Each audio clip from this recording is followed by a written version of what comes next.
Hi student, मैं हूं सौरभ देवल और इस वीडियो में लेके आया हूं समतल दर्पण से बनने वाले जितने भी बहुविकल्पी क्वेश्चन हैं। तो हम आज कवर करेंगे जितने भी दर्पण से बनने वाले बहुविकल्पी क्वेश्चन हैं यूपी बोर्ड परीक्षा के लिए, उनकी सभी की बात करेंगे।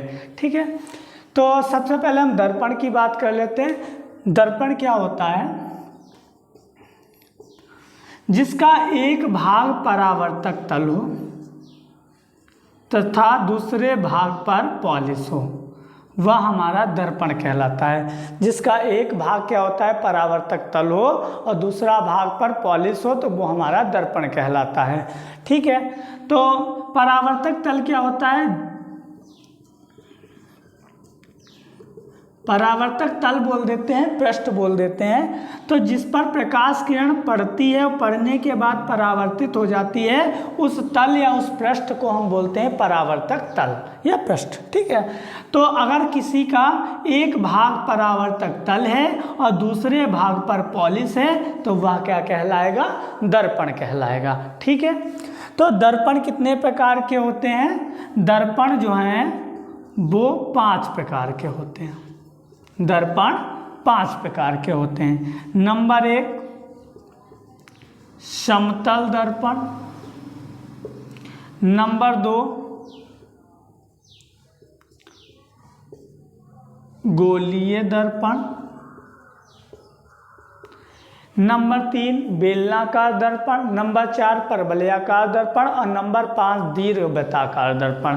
ठीक है, दर्पण 5 प्रकार के होते हैं, लेकिन हमारे जो 10th क्लास में जो यूपी बोर्ड 10th क्लास में केवल 2 ही प्रकार के दर्पण की बात करते हैं, समतल दर्पण और गोलीय दर्पण। ठीक है, तो गोलीय दर्पण होते हैं वो 2 प्रकार के होते हैं, अवतल दर्पण और उत्तल दर्पण। उत्तल दर्पण, ठीक है। तो हमारे दर्पण जो होता है वो 5 प्रकार के होते हैं। नंबर 1 समतल, नंबर 2 गोलीय, नंबर 3 बेलनाकार दर्पण, नंबर 4 परवलयाकार दर्पण और नंबर 5 दीर्घवृत्ताकार दर्पण। ठीक है, जो गोलीय दर्पण होते हैं वो 2 प्रकार के होते हैं, अवतल दर्पण और उत्तल दर्पण। तो इनसे इन तीनों से 1, 2 और 3, इन 3 से आपके क्या होते हैं? बहुविकल्पी क्वेश्चन आते हैं यूपी बोर्ड परीक्षा में, और कई बार आ चुके हैं। और बहुत इंपॉर्टेंट सबसे ज़्यादा आते हैं समतल दर्पण से बहुविकल्पी क्वेश्चन। तो हम सबसे पहले समतल दर्पण की बात कर लेते हैं। समतल दर्पण होता क्या है?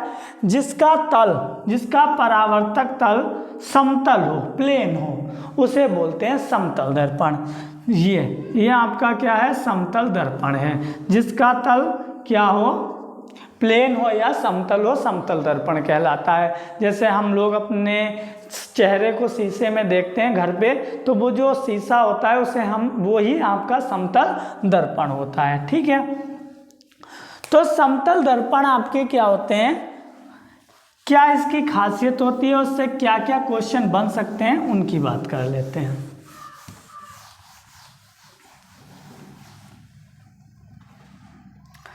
तो समतल दर्पण द्वारा वस्तु का प्रतिबिंब सदैव आभासी सीधा बनता है। बहुत इंपॉर्टेंट क्वेश्चन है, कभी कभी पूछ लेता है कि समतल दर्पण द्वारा बना प्रतिबिंब कैसा होता है। तो समतल दर्पण द्वारा बना प्रतिबिंब आभासी होता है। प्रतिबिंब 2 प्रकार के होते हैं, वास्तविक प्रतिबिंब और आभासी प्रतिबिंब। तो जब कभी क्या होता है, किसी वस्तु पर प्रकाश किरणें पड़ने के बाद वास्तव में किसी जो है मिलती हैं, तो वो हमारे वास्तविक प्रतिबिंब होते हैं और रियल इमेज बोलते हैं जिन्हें। और केवल जो प्रतीत होती हैं मिलती हुई, उन्हें हम आभासी प्रतिबिंब कहते हैं। ठीक है, तो हमारे जो समतल दर्पण द्वारा बना प्रतिबिंब कैसा होता है? आभासी प्रतिबिंब होता है। ठीक है, और आभासी प्रतिबिंब, इंपॉर्टेंट बात है, आभासी प्रतिबिंब हमेशा सीधे होते हैं। क्या होते हैं? आभासी प्रतिबिंब हमेशा सीधे होते हैं। और जो वास्तविक प्रतिबिंब होते हैं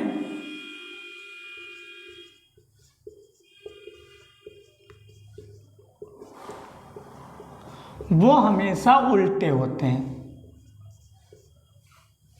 ठीक है, ये ध्यान रखना, ये इम्पोर्टेंट पॉइंट है। क्या होते हैं, जो वास्तविक प्रतिबिंब होते हैं, वो वास्तविक प्रतिबिंब जो होते हैं वो हमेशा उल्टे होते हैं, और जो हमारे आभासी प्रतिबिंब होते हैं वो हमेशा सीधे होते हैं। तो समतल दर्पण द्वारा प्रतिबिंब जो बनते हैं आभासी बनते हैं, और आभासी इसलिए सीधे होते हैं। ठीक है, और दूसरा पॉइंट कि समतल दर्पण द्वारा प्रतिबिंब का आकार। अब समतल दर्पण द्वारा कोई प्रतिबिंब बना है, उसका आकार कैसा होता है, उसका आकार वस्तु के आकार के समान होता है। इसका मतलब जितनी बड़ी वस्तु होगी उतना बड़ा प्रतिबिंब बनेगा। इससे भी क्वेश्चन आ जाता है। ये बहुत इंपॉर्टेंट पॉइंट है कि समतल दर्पण की फोकस दूरी अनंत होती है। ये बहुत इंपॉर्टेंट है, ये कई बार परीक्षा में आ चुका है। पूछ लेता है कि समतल दर्पण की फोकस दूरी कितनी होती है, तो क्या होता है, कहीं कोई भी ऑप्शन होता है तो ये आपकी अनंत होती है। ठीक है, ये इसे इस तरीके से डिनोट भी कर सकते हैं। और अब कभी कभी पूछ लेता है कि इसकी समतल दर्पण की वक्रता त्रिज्या कितनी होती है, तो समतल दर्पण की वक्रता त्रिज्या भी अनंत होती है। इसकी फोकस दूरी भी अनंत होती है, और इसका जो है वक्रता त्रिज्या भी अनंत होती है। देखो, वक्रता त्रिज्या निकालने का फार्मूला क्या होता है, F/F बराबर क्या होता है, R/2। यही तो होता है फोकस दूरी निकालने का फार्मूला। तो यहाँ से अगर हम फोकस दूरी इन्फिनिटी है, इसकी 2 से मल्टीप्लाई करेगी तो वक्रता त्रिज्या भी क्या आ जाएगी, अनंत हो जाएगी। ठीक है, और समतल दर्पण से रिलेटेड ये क्वेश्चन आपके बनते हैं, बहुत इंपॉर्टेंट हैं। ठीक है, तो समतल दर्पण की बात हो गई।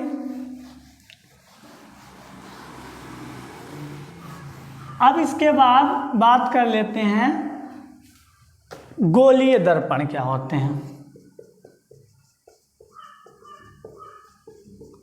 तो गोलीय दर्पण अभी बताया आपको 2 प्रकार के होते हैं, अवतल दर्पण और उत्तल दर्पण। ठीक है, तो जो अब आपके गोलीय दर्पण होते क्या है, जिसका जो परावर्तक तल गोलीय होता है, गोले के आकार का होता है, वो गोलीय दर्पण कहलाता है। जैसे कोई गोला है और उसके हम 2 भाग कर दें, और अगर उसके बाहरी भाग पर पॉलिश होगी और दबा हुआ भाग ये परावर्तक तल होगा, तो ये हमारा अवतल दर्पण कहलाएगा। और अगर इसके दबे हुए भाग पर पॉलिश है और उभरा हुआ भाग परावर्तक तल है, तो ये हमारा उत्तल दर्पण कहलाएगा।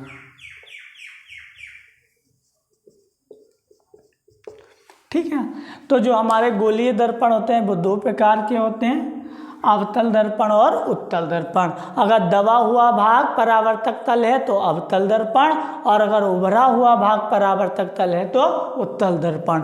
ठीक है, तो यहाँ पे क्या होता है, अवतल दर्पण से क्या बनते हैं क्वेश्चन।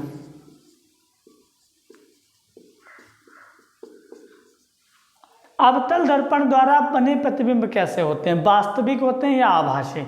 तो बात कर लेते हैं, अवतल दर्पण द्वारा 6 प्रतिबिंब बनते हैं।